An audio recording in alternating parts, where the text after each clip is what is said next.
little angels, welcome to the cook with me video. Actually, it's a bake with me video today. Today we're going to be making scones, traditional Irish scones.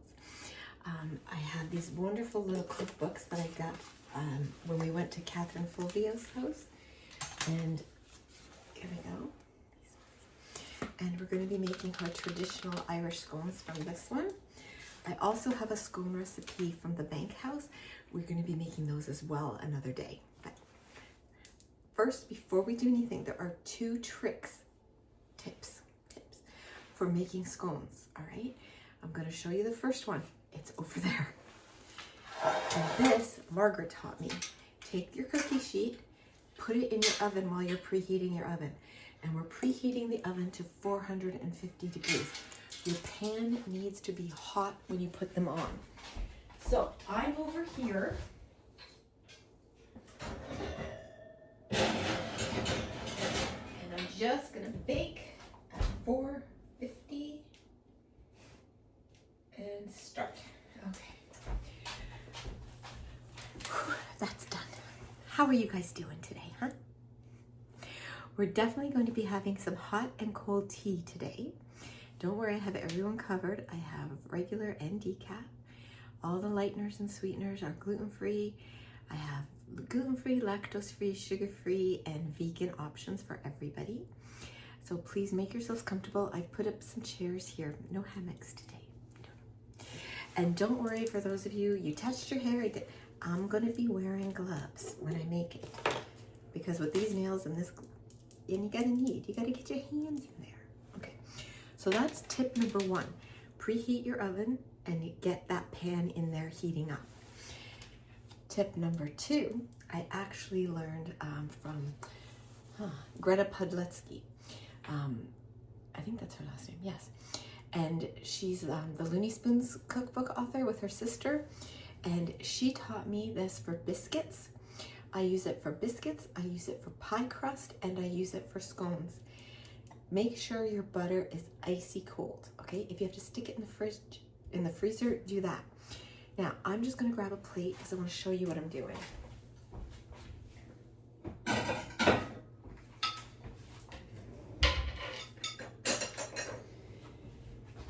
Because I don't like to mess around with all that pulsing with the food processor or using your fingers. You know, you pick it up until you can feel it, you drop it, you pick it until it becomes a sand. There's a way easier way to do this. So I'm gonna need my glasses. Hi guys. So, okay, how much butter? How much? Okay, 100 grams. So I'm gonna turn this on. Okay. All right. And yes, I'm using it. My Kerrygold butter. Good butter.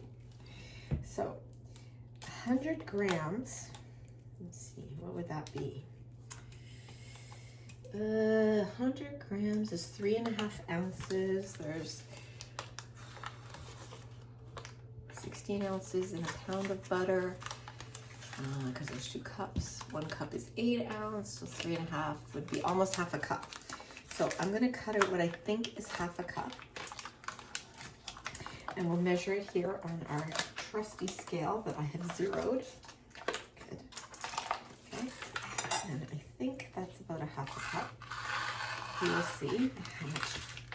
Oh, but you know what? I need to change this to ounces. No, I don't. I need grams. So 100 grams of butter, of this frozen ice cold butter. Oh, I am so off, guys. That was only 57. Okay, let's try this.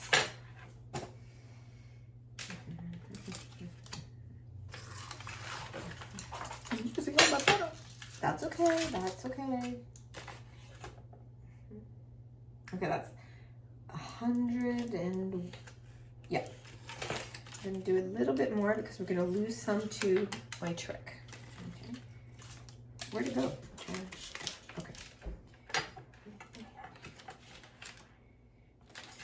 Okay, my scale is acting like big time now. I think it's almost time for a new scale, to be honest. this is way more than 100 grams. Okay. Let's change it to ounces. Okay, so it's at 0 ounces right now. Okay, 3.2 ounces, and I needed 3.5 ounces. 3 1/2. So is that 3.5? I think it is, right? Okay.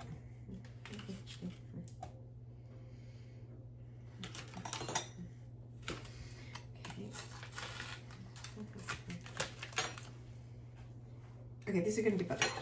We've got it. Okay. So I'm going to put the rest back in the fridge. I do have some room temp, but now this is what you do. Okay, you take your frozen butter. This is your next best friend, a grater. Okay, so I am going to put on my gloves. If I knew how to put them on, it would be great. Okay, like this. So we're going to put on the gloves. I forgot to say, if there's any new people out there, while I grate, I'll talk. And you just grate your butter. If there's any new people out there, thank you for being here. Please give it a thumbs up. You can share it. You can watch silently. That's okay. That's all right. But if you like commenting, we love comments on this channel. I love knowing what you think and you feel, your ideas, your suggestions, your questions, all of it. It's amazing to me. And I love watching you guys interact in the comments, because we take this connection and then we make this great big world smaller. And that is such a good thing. And see, guys, you're getting it grated butter. And trust me, it will incorporate so much faster and so much more evenly, I find. And what we're doing is, after we do this, I always do the butter first. And then when the butter's done, I stick it back in the fridge. Actually, I'll stick it in the freezer even. I lay it flat on the plate and stick it in there so it's easier. Because you want your butter chilled so you get flaky, high-rising, beautiful scones, or scones, however you say it. People said it both ways while we were there. I thought, okay, now I'll finally know. Everybody says it both ways. So, grate that in. And the reason you put it back in your fridge or freezer, whichever you want to do, the warmth of your hand, even though I'm wearing a cold glove, I did put the glove in the freezer too, is it warms up. I want all that butter out of there, you know. So we're just gonna, and I don't want it warm at all. So anything that warmed up, we are going to put back in the freezer. And hi, my returning little angels. Glad you guys are here. Thank you. Candy. The cat and dog are being weird. Okay. They miss seeing each other for a week. Oh, sugar. I have butter. Okay. She's gonna make her way over here. I may have to pause, get it? No, sorry. Okay, so. Anyways, hi to my returning angels. And can everyone please know that I love you, and make sure that you're still subscribed, okay? YouTube's playing with numbers again. It happens. It's okay. I think it's worse for people who are new to YouTube. When they've just started their channel, they feel like they've done something wrong. It's just YouTube, guys. They check for bots. If you've been quiet for a while, they think that the channel is no longer, like the subscriber is no longer part of YouTube, so they remove. It happens to us all. Don't worry about it. Okay? You don't need to worry. Okay.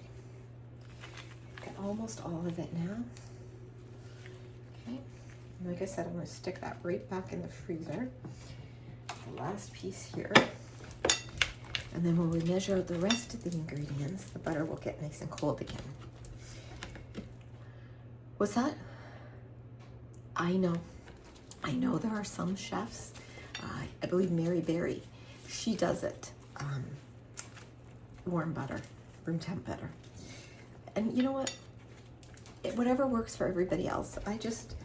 Margaret's were delicious, and I asked her if she used cold or warm, and she used cold. It must be cold.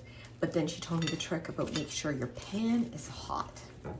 And then I have Catherine's recipe here, and it calls for cold butter. Okay. All right, guys. Get all the butter out of there. I'm not wasting a speck of this butter. There's no way. Okay, and I do see a couple pieces still up there. So we're just going to use our knife to get that, because I'm not wasting this butter. Okay. So see what I'm saying? It's nice and grated, and we're just going to stick that into the freezer. Oh, you be quiet. I know, you're open. Okay. So I'm going to switch this back to grams. There we go. I'm going to put my big old bowl on it, and I'm going to zero it. Okay. Now I'm going to measure out our flour. And guys, we are making these gluten-free because Baby Angel is gluten-free. I was going to make white chocolate scones, but I think I'm just making regular scones, you know? So I need 450 grams or 1 pound of flour, and I'm going to be using this gluten-free all-purpose. This is from Cloud9. Cloud9 is a Canadian company, and a lot of chefs are using this, so I want to use it. Now, it's a 1-to-1, so, but I still add a touch of xanthan gum. You don't have to. See, my scale is acting up. So we're going to zero it, zero it, and then 450 grams. Okay.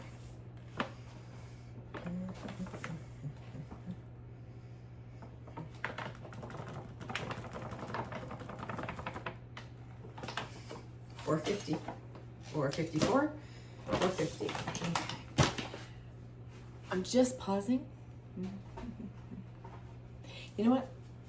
Is it 1-to-1? Do I need xanthan gum in this? Let's see. Is it gluten-free, nut-free, soy-free, and dairy-free?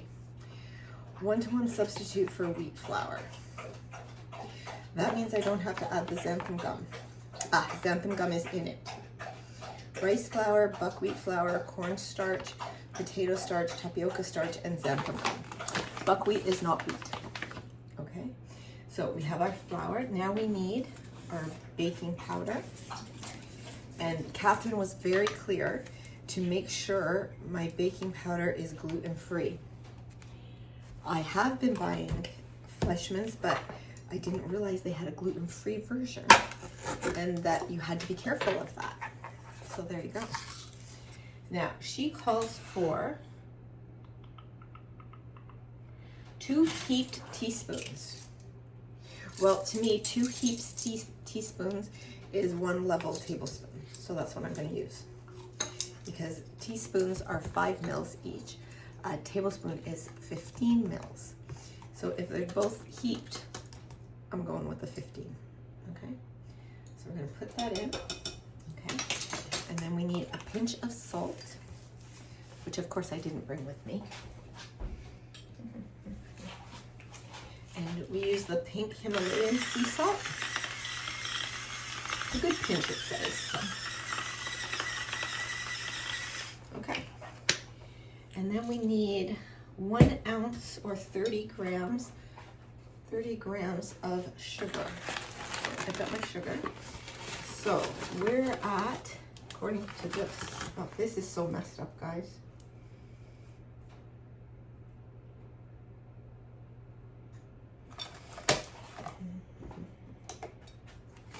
All right, so I'm going to add 30 grams.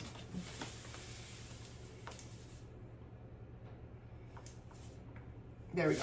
Okay, sugar's in. So we've got our dry ingredients, and I'm just going to give them a mix. Okay, just to mix them up. It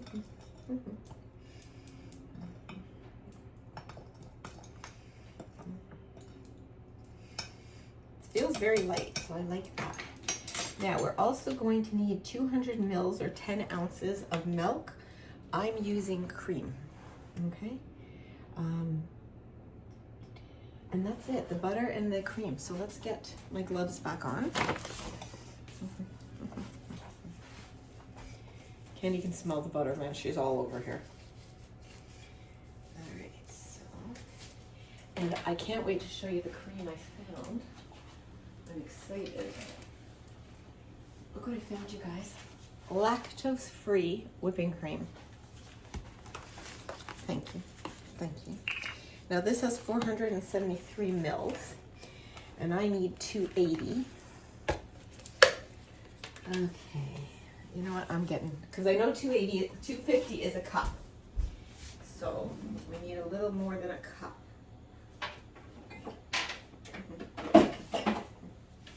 So I will use a measuring cup, and it has the milliliters on it. So, oh, this is nice and thick. And that's 280. Let's see. I love these measuring cups because you look in to see the measurement. There's none of this looking at the side to see the meniscus and all this. So what I do is make a well. Okay. And we're going to put our butter in. Okay. And we will use our hands to mix it. Okay. Let's see what Catherine says to do. Okay. So, sieve all the dry ingredients together. Rub in the chilled mixture until it looks like breadcrumbs. Make a well in center and add most of the milk. Mix to a soft dough. Turn onto a floured surface and knead lightly. We can do that, okay?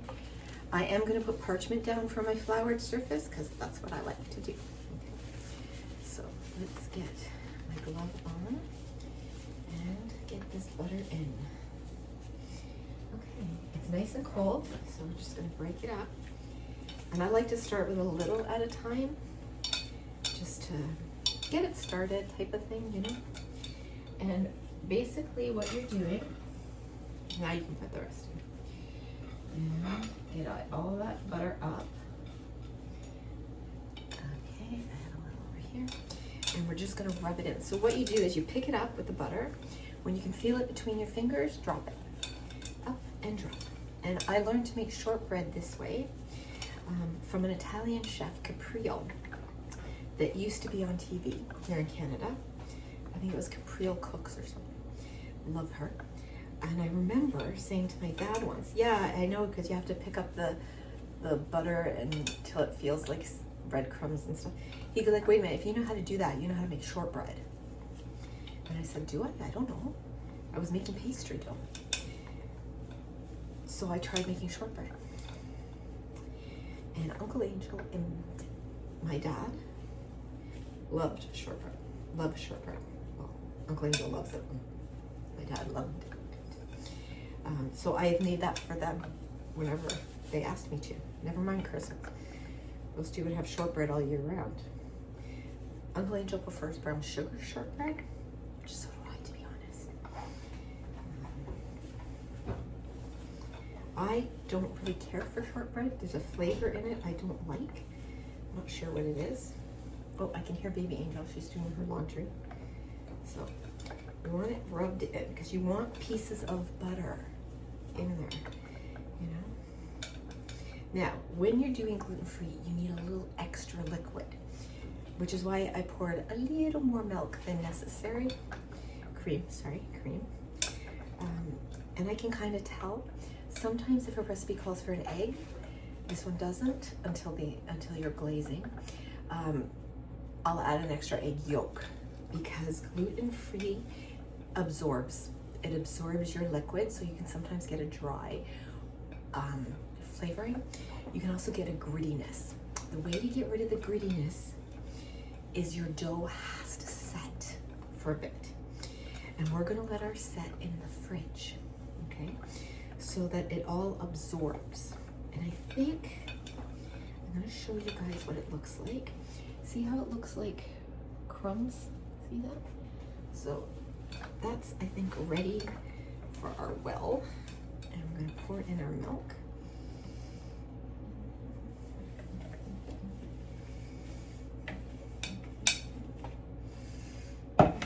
don't get rid of that. I have a trick for that. I watch Gemma Stafford, Bigger Bolder Baking, who is amazing, by the way, absolutely amazing. And she says, if you have to beat an egg, beat your egg in that, and then you've got the milk and the egg ready for your coating it, you know? There's a word, I can't think of it now, but yeah, I don't want to handle it too, although really it's gluten-free, so you can handle it because you're not gonna build up the glutens because there's no gluten in this. But I do want to get to the bottom. Okay, so that looks good. Right, so I'm gonna lightly flour. The gloves are too big for me, so it's a hard thing for me to do.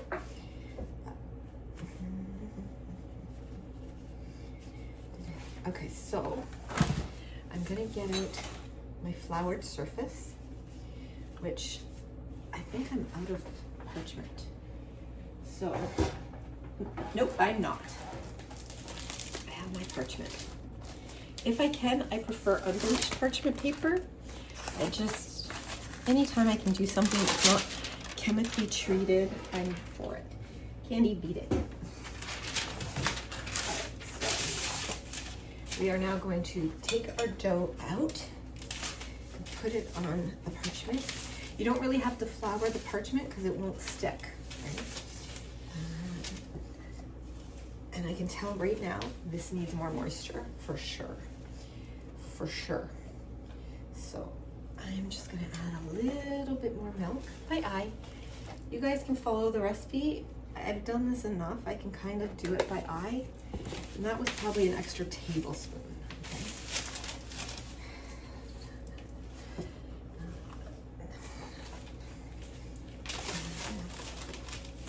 And to knead it, you're basically just folding it over itself. Okay, this is gonna make a lot of scones, I think.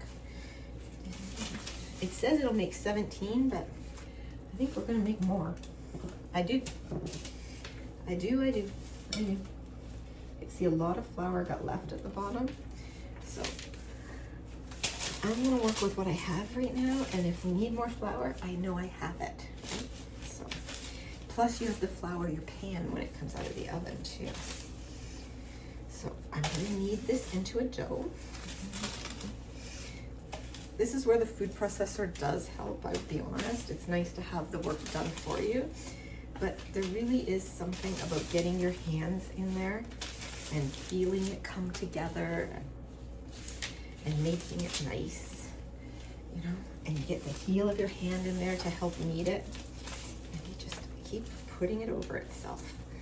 Okay, Candy, you're standing on my foot, honey, and I'm in bare feet, and you have claws. They always know, don't they? Yeah. Butter and cheese. My dog can smell them a mile away. So I'm also going to be making today, we're doing an easy dinner. So I'm just gonna have sausages and potatoes and cauliflower. But I'm gonna make cheesy cauliflower, I think. I love cheesy cauliflower.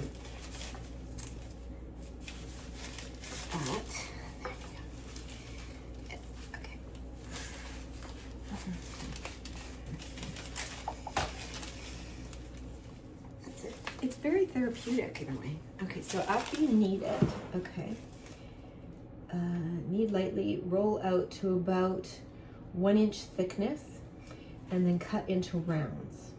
Okay, now I will tell you this. Okay, I'll get the rolling pin out in just a minute, but when you cut into rounds, guys, I'm gonna use a glass. Don't cut and twist, whatever you do, because what you're doing then is kind of sealing it down so they don't really have the space to rise. You just wanna cut and bring up and shake it out into your hand. Okay.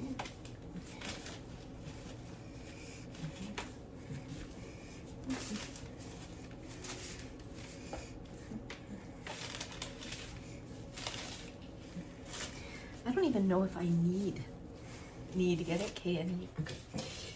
To get the rolling pin out, I'm kind of doing this with my hand. And that's what we're gonna do. You know what? That's what we're gonna do. And you know what? If they don't turn out, they don't turn out. We'll eat them anyways. I'll tell you that right now. We will. Okay, there we go. Okay, so now I'll take my gloves off.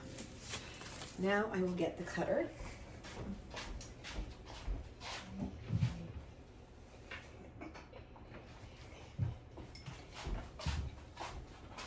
We're going to use this glass because I like big scones. I like big scones and I cannot, sorry. I know I said I wouldn't do that anymore. I'm sorry. So you're just flouring the edge and we're going to push through.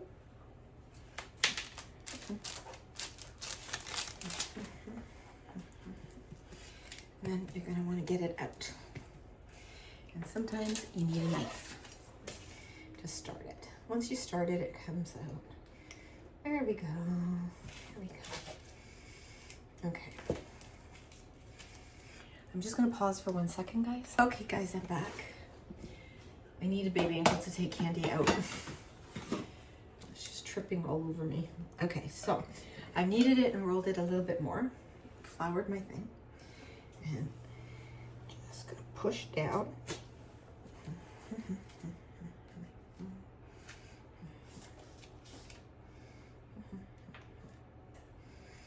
And there we go. We have a scone. So I'll put that on the plate and then we'll do some more.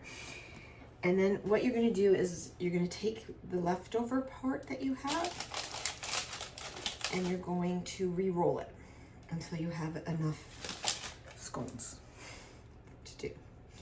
Okay, so while I roll and cut these, I'm just going to pause it. Okay, guys? Hey, guys, even for me, I get problems and things are not working out. So I'm basically rolling them and then pressing them down and shaping, and that's it. I get a scone, you know? It's all good. This was the size of my original, and like, we can make 2 scones out of that. And I think we're gonna end up with about 14, even though the recipe said 17, but you know what, that's okay, I'm happy. But you don't want it falling apart like this one is, so you might have to knead it a bit more. It's okay to be creative. Just stick it back in the fridge before you cook it so that that butter hardens and doesn't just melt away in the cooking process. Because that's what you want. You want it to melt while it's cooking. You know, you want it to unfreeze a bit and then melt in and make flaky layers. And I am a complete and absolute mess right now. My rings are covered. I'm going to be cleaning for days. My poor Clapper ring. I should have taken it off. Okay. Okay. So we're going to stick these into the fridge, or the freezer actually.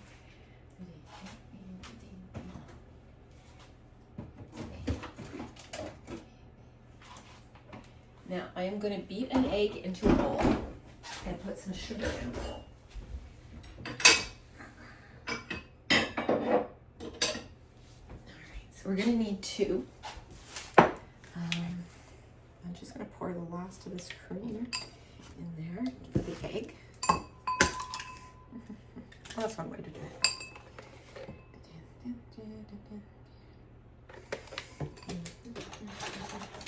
And you usually mix it with a fork, but everything's in the dishwasher today. I'm having a day, guys. I'm having a day. So we got that, and now we're going to take the sugar and we're going to dip. So what we're going to do is bring out our pan, which is piping hot. Okay.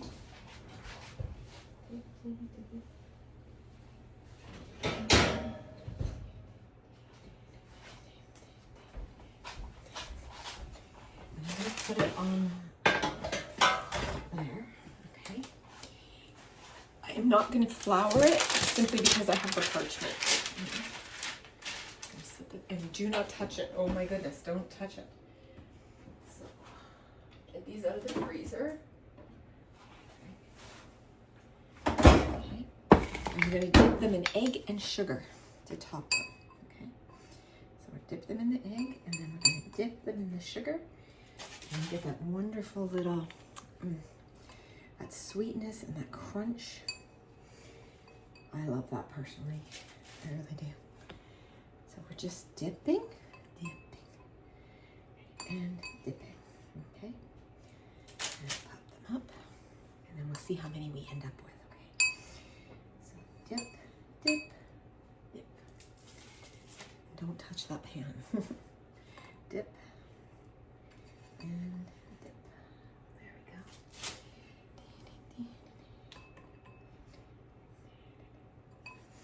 And then they cook for approximately 12 minutes.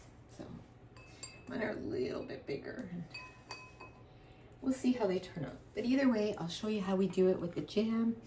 And I have creme fraiche, which I sweeten with,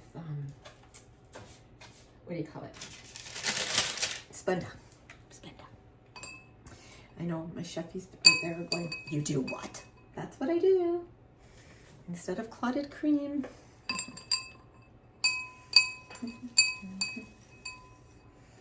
Need a little more sugar in here. My neighbors are getting home. We have the best neighbors, we really do. They watch out for our stuff, they pick up our packages while we're away. It's like, you couldn't ask for better people. They're so kind. I like them very, very much. In fact, I might even take over a couple of these scones for them. You don't want them touching too much, guys, because you want the air to get at them. I'm just doing that. We've got only 4 more to go. So I'll do 2 hands now.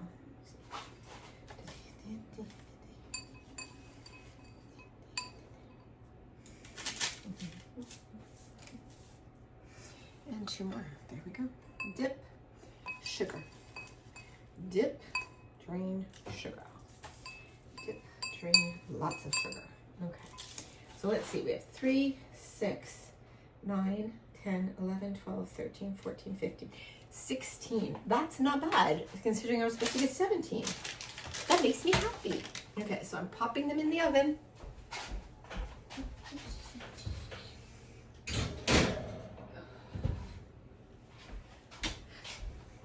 So I will come back when they're out of the oven.